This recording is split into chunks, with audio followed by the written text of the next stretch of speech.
অনেক চড়াই উতরাই পেরিয়ে এই সিজনে লা লিগা চ্যাম্পিয়ন হলো এফসি বার্সেলোনা।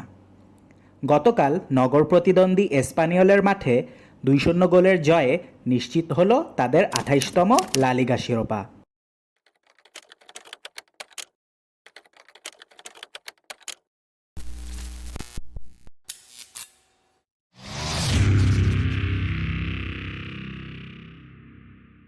এই সিজনের শুরুতে বার্সেলোনা শিবিরে এতটা আশা আকাঙ্ক্ষা ছিল না যতটা ছিল সিজনের শেষের দিকে। জাভির অধীনে ট্রফিলেস সিজন, তারপর ট্রান্সফার উইন্ডোতে শুধুমাত্র একজনের আগমন। সব কিছু মিলিয়ে কেউই হয়তো ভাবতে পারেনি বার্সেলোনা এই সিজন শেষে সব স্প্যানিশ কম্পিটিশন জেতার পাশাপাশি অধরা উয়েফা চ্যাম্পিয়ন্স লিগেরও বেশ কাছাকাছি চলে যাবে। কিন্তু এটা সম্ভব হয়েছে হ্যান্সি ফ্লিকের জন্য। জার্মান ম্যানেজার হ্যান্সি ফ্লিক এর আগে বায়ার্নের হয়ে ট্রেবল জিতেছেন। এরপর যদিও জার্মান জাতীয় দলের হয়ে তার সময়টা ভালো কাটেনি। বার্সেলোনাতে আসলেন এমন এক সময় যখন দলের ইনজুরি সমস্যা বেশ প্রকট। এছাড়াও রয়েছে প্লেয়ার ট্রান্সফার নিয়ে সীমাবদ্ধতা। তিনি এসেই প্রি সিজনে অগ্রাধিকার দিলেন দলের সবার ফিটনেসের প্রতি। আগের সিজনগুলিতে বারবার ইনজুরিতে পড়া পেড্রির দিকে ছিল তার বিশেষ নজর। তাকে নিয়ে বেশ কাজও করেছেন বটে। সেই পেড্রি এবার পুরো সিজন খেলেছেন ইনজুরি ছাড়াই। ৫৭ ম্যাচে প্রায় ৪,৫০০ মিনিটের বেশি সময় তাকে মাঠে দেখা গিয়েছে। কোপা দেল রের ফাইনালে রিয়াল মাদ্রিদের বিপক্ষে দুর্দান্ত গোল করার পাশাপাশি ৬ গোল এবং ৮টি অ্যাসিস্ট করেছেন তিনি এই সিজনে। এপ্রিলে তিনি লা লিগা প্লেয়ার অব দ্য মান্থও নির্বাচিত হয়েছিলেন। গত সিজনেও রাফিনহাকে নিয়ে তেমন একটা সন্তুষ্ট ছিলেন না অনেকেই। ইউরোতে লামিনের সাথে বিলবাওয়ের নিকো উইলিয়ামসের দুর্দান্ত জুটি দেখে অনেকেই রাফিনহার পরিবর্তে তাকেই বার্সেলোনার জার্সিতে দেখতে চেয়েছিলেন। বার্সেলোনার ১১ নম্বর জার্সিতে উইলিয়ামসের নাম দেখে বেশ মন খারাপও হয়েছিল রাফিনহার। যেই রাফিনহার প্রতি অনেকেরই বিশ্বাস ছিল না, সেই রাফিনহাই হয়ে উঠেছেন এই সিজনে সবচেয়ে বড় ভরসার নাম। পেড্রির মতো রাফিনহাও প্রায় প্রতি ম্যাচেই খেলেছেন। ৫৫ ম্যাচে তিনিও ৪,৫০০-এর বেশি মিনিট খেলেছেন। ৩৪ গোলের পাশাপাশি করেছেন ২২টি অ্যাসিস্ট।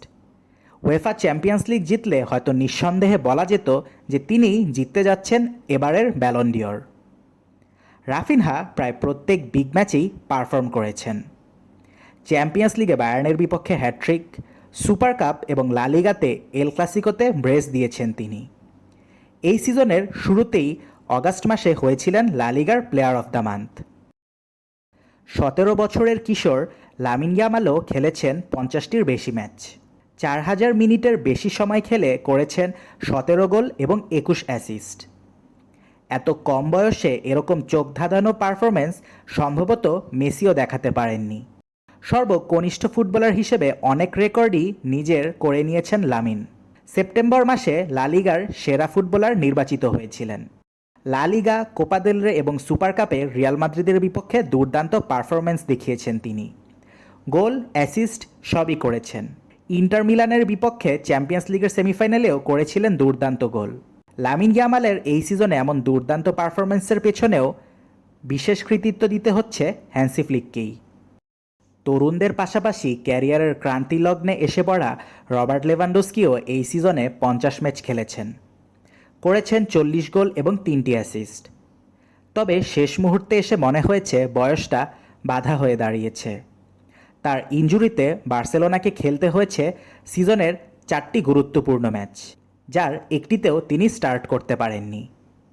রিয়াল মাদ্রিদের বিপক্ষে জয় পেলেও ইন্টারের কাছে হেরে ছিটকে যেতে হয়েছে চ্যাম্পিয়ন্স লিগ থেকে। তবে লা লিগাতে তিনি দুর্দান্ত খেলেছেন।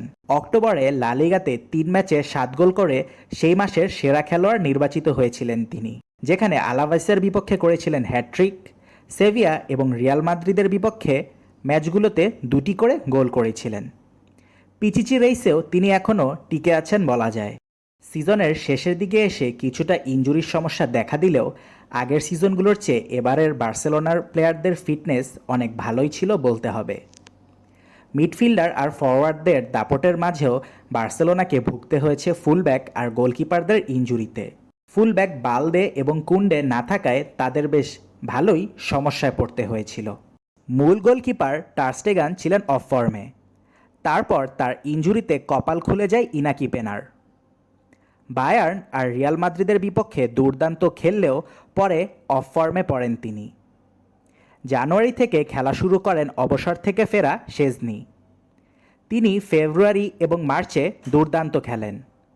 তবে এই কম সময়ের মাঝেও তার বিপক্ষে 4 বার প্রতিপক্ষের স্ট্রাইকার হ্যাট্রিক করেন। চ্যাম্পিয়ন্স লিগে পাভলিদিচ এবং গুইরাসি, আর লা লিগাতে বোরহা ইগলেসিয়াস এবং কিলিয়ান এমবাপে। ডিফেন্স আর গোলকিপারের সমস্যা তেমন একটা চোখে পড়েনি, মূলত ফরওয়ার্ডদের জন্যই।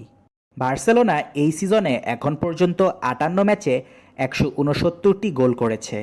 এর বিপক্ষে গোল হজম করেছে 69টি। লা লিগাতে গোলের সেঞ্চুরির হাতছানি।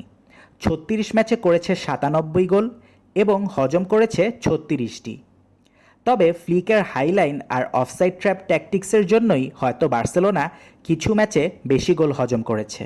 তবে এই অফসাইড ট্র্যাপে বায়ার্ন আর মাদ্রিদের মতো বড় দল বেশ ভালোভাবেই নাস্তানাবুদ হয়েছে। রিয়াল মাদ্রিদ এক ম্যাচে 12 বার অফসাইড ট্র্যাপে ধরা পড়েছিল। বার্সেলোনার কঠিন মুহূর্তে এক সিজনে 3টি ট্রফি জয়, আর তাদের ফুটবলকে আবারও দৃষ্টিনন্দন করে তোলার পেছনে মূল কারিগর হ্যান্সি ফ্লিক।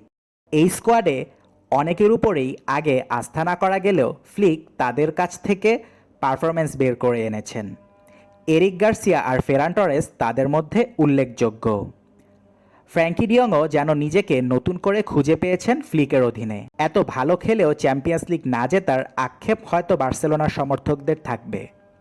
তবে বহুদিন পর বার্সেলোনার খেলাটাকে আবারও আকর্ষণীয় ও উপভোগ্য করে তোলার জন্য হ্যান্সি ফ্লিক অবশ্যই প্রশংসার দাবিদার।